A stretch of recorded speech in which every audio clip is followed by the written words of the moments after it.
नमस्कार. आज आपण एका अशा गोष्टीबद्दल बोलणार आहोत जी आपल्या सगळ्यांनाच अनुभवायला येते, तहान.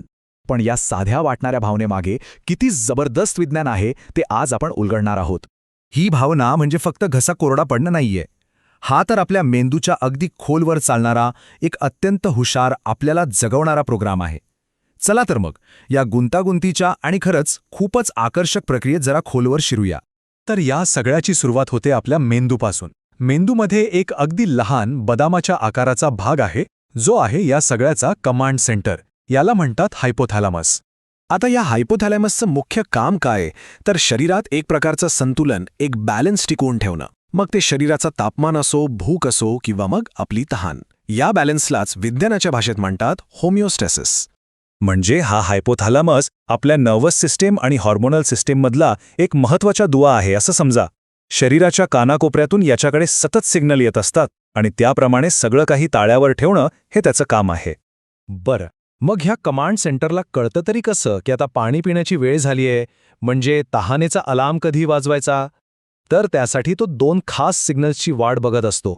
पहिला अलार्म आहे ऑस्मोटिक तहान.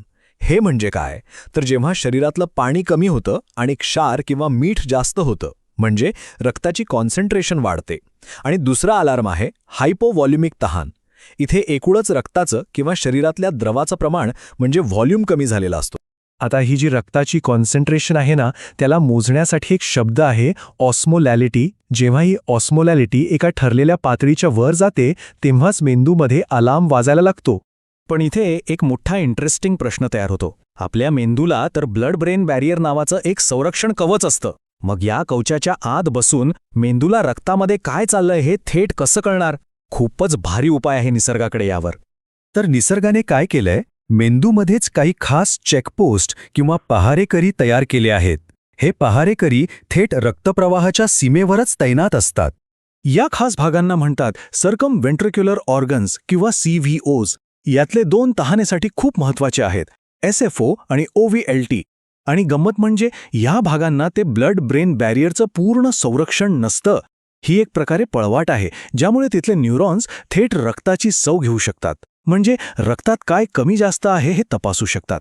आता हे जे CVOs आहेत ते काही साधेसुधे नाहीत. त्यांच्याकडे अत्यंत खास असे सेल्युलर सेन्सर्स असतात. चला बघूया हे सेन्सर्स नक्की काम कसं करतात. तर इथे दोन प्रकारचे मुख्य सेन्सर्स आहेत. पहिले आहेत ऑस्मो सेन्सर्स. जेव्हा रक्तात मीठ वाढतं आणि पेशींमधलं पाणी बाहेर खेचलं जातं, तेव्हा या पेशी आकसतात. हे आकसलं की सेन्सरला कळतं आणि तो एक इलेक्ट्रिकल सिग्नल पाठवतो. दुसरे आहेत एन्जिओटेन्सिन 2 सेन्सर्स. जेव्हा शरीरात रक्ताचं प्रमाण कमी होतं, तेव्हा एक खास हार्मोन तयार होतो. हे सेन्सर्स त्या हार्मोनला ओळखतात. म्हणजे बघा, एक कॉन्सन्ट्रेशन तपासतोय आणि दुसरा व्हॉल्यूम. बरं, आता या पहारेकऱ्यांनी धोका ओळखला. मग पुढे काय? तर ते फक्त तहानेची भावना निर्माण करत नाहीत, तर लगेचच शरीरातलं पाणी वाचवण्यासाठी एकापाठोपाठ एक हार्मोन्सची साखळी सुरू करतात. पहिला प्रतिसाद, मेंदू लगेच एक हॉर्मोन रिलीज करतो, ज्याचे नाव आहे व्हॅसोप्रेसिन. यालाच अँटी डायुरेटिक हॉर्मोन किंवा ADH असंही म्हणतात. याचे काम साधं आहे. किडनीला जाऊन सांगायचं, अरे पाणी जपून वापरा, बाहेर टाकू नका. हा व्हॅसोप्रेसिन म्हणजे शरीराचा मास्टर वॉटर मॅनेजर आहे. तो किडनीला सांगतो की जास्तीत जास्त पाणी परत शोषून घ्या आणि लघवी कमी करा. शरीराला डिहायड्रेशनपासून वाचवणारी ही पहिली डिफेन्स लाईन आहे. आणि जर समजा हा हॉर्मोन तयार झाला नाही, तर डायबिटीज इन्सिपिडस नावाचा आजार होतो, ज्यात प्रचंड तहान लागते आणि खूप लघवी होते. यावरूनच आपल्याला या हॉर्मोनचं महत्त्व कळतं. आता दुसरा प्रतिसाद, जेव्हा रक्ताचं एकूण प्रमाणच कमी होतं, तेव्हा शरीर एक दुसरी खूप पॉवरफुल सिस्टम सुरू करतं. या सिस्टमचे नाव आहे रेनिन अँजिओटेन्सिन अल्डोस्टेरॉन सिस्टम किंवा शॉर्टमध्ये RAS. ही एक टिपिकल हॉर्मोनल साखळी आहे. सगळ्यात आधी किडनी रेनिन नावाचं एन्झाईम सोडते. मग हे रेनिन एका प्रोटीनला अँजिओटेन्सिन 1 मध्ये बदलतं. मग फुफ्फुसांमध्ये याचं रूपांतर अँजिओटेन्सिन 2 मध्ये होतं. आणि शेवटी हे अँजिओटेन्सिन 2 अजून एका हॉर्मोनला अल्डोस्टेरॉनला रिलीज करायला लावतं. बघा कशी साखळी आहे. या सगळ्या साखळीमधला खरा हिरो आहे अँजिओटेन्सिन 2. हा एक जबरदस्त हॉर्मोन आहे. तो एका बाजूला रक्तवाहिन्यांना आकुसून ब्लड प्रेशर वाढवतो आणि दुसऱ्या बाजूला थेट मेंदूतल्या त्याच पहारेकऱ्यांकडे म्हणजे SFOकडे जातो आणि प्रचंड तहान लागायला लावतो. आणि इथे सगळं चित्र स्पष्ट होतं. आपल्याकडे वॅसोप्रेसिन आहे पाणी वाचवण्यासाठी, अँजिओटेन्सिन 2 आहे तहान लावण्यासाठी आणि ब्लड प्रेशर वाढवण्यासाठी, ॲल्डोस्टेरॉन आहे मीठ टिकवून ठेवण्यासाठी, आणि या सगळ्याला बॅलन्स करण्यासाठी हृदयाकडून एक वेगळा हॉर्मोन येतो जो हे सगळं थांबवतो. किती परफेक्ट सिस्टम आहे बघा. आता आपण या कथेच्या शेवटच्या आणि माझ्या मते सगळ्यात आश्चर्यकारक भागाकडे आलो आहोत. ते म्हणजे मेंदूला थांबायचं कधी हे कसं कळतं. कधी विचार केलाय आपण तहानलेली असतो, पाण्याचं एक घोट घेतो आणि लगेच बरं वाटायला लागतं. पण खरं तर ते पाणी रक्तात पोचायला, शरीरात पसरायला 10-15 मिनिटं लागतात. मग इतक्या लवकर बरं कसं काय वाटतं? याचं उत्तर आहे प्री ॲब्झॉर्प्टिव्ह सॅटायटीमध्ये, म्हणजे शोषणापूर्वीची तृप्ती.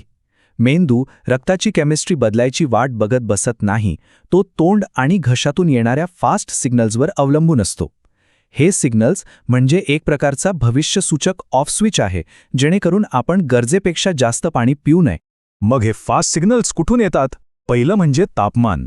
थंड पाणी प्यायला लगेच तहान भागल्यासारखं वाटतं, कारण ते तोंडातल्या खास थंडी ओळखणाऱ्या सेन्सर्सना ॲक्टिवेट करतं. दुसरं म्हणजे गिळण्याची क्रिया. पाणी घोटण्याची आणि गिळण्याची जी मेकॅनिकल ॲक्शन आहे ती सुद्धा मेंदूला थांब असा सिग्नल पाठवते. आणि तिसरं म्हणजे तोंडातले सेन्सर्स किती पाणी आणि किती वेगाने आत जाते यावरही लक्ष ठेवून असतात. म्हणजेच आपल्याला जी तहान लागते ती तर एका विशाल न्यूरोलॉजिकल हिमखंडाचं फक्त एक टोक आहे. याच्या मागे आपल्या मेंदूत एक अत्यंत अचूक, भविष्याचा वेध घेणारा आणि आपल्याला जगवणारा एक सायलेंट प्रोग्रॅम अविरत चालू असतो. सुरुवातीच्या अलार्मपासून ते हॉर्मोनच्या साखळीपर्यंत आणि ते अविश्वसनीय फास्ट ऑफ स्विचपर्यंत तहान ही खरंच जैविक अभियांत्रिकीची एक कमाल आहे. विचार करा, आपल्या अशा अजून कित्येक तरी रोजच्या भावनांमागे असेच कित्येक तरी गुंतागुंतीचे आणि लपलेले नेटवर्क काम करत असतील.